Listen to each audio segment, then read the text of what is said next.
Selon la Bible, qui peut pardonner les péchés? On peut dire qu'il y a presque autant de réponses que de personnes sur la Terre.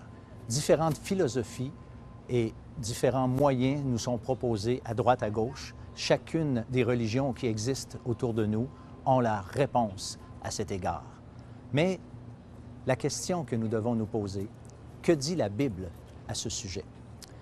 C'est intéressant, on voit une histoire dans le Nouveau Testament que le Seigneur Jésus a vécu.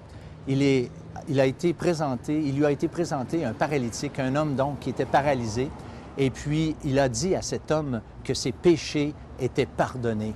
Et les Juifs lorsqu'ils ont entendu ça, ont simplement dit « Qui peut pardonner les péchés si ce n'est Dieu seul? » Et le Seigneur Jésus, comme un peu pour montrer que lui seul a ce pouvoir de pardonner les péchés, leur a demandé quel est le plus facile, de pardonner les péchés ou de dire au paralytique « Lève-toi et marche ».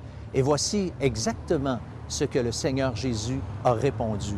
« Or, afin que vous sachiez que le Fils de l'homme a sur la terre le pouvoir de pardonner les péchés, je te l'ordonne, dit-il au paralytique, lève-toi, prends ton lit et va dans ta maison. » Eh bien, l'histoire termine lorsque cet homme se lève, ainsi donnant la preuve que Jésus a vraiment ce pouvoir autant de pardonner les péchés que de guérir un homme qui était comme ça paralysé depuis des années.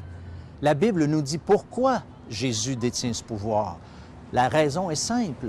Jésus est mort sur la croix. De sa vie, il a payé la rançon pour nos péchés, nous dit la Bible. Et sur cette base, Dieu peut nous pardonner si nous mettons notre foi dans le Christ en croix qui meurt là pour nos péchés. Oui, chers amis, ne cherchez plus qui peut pardonner les péchés. Une seule réponse à cette question est la bonne.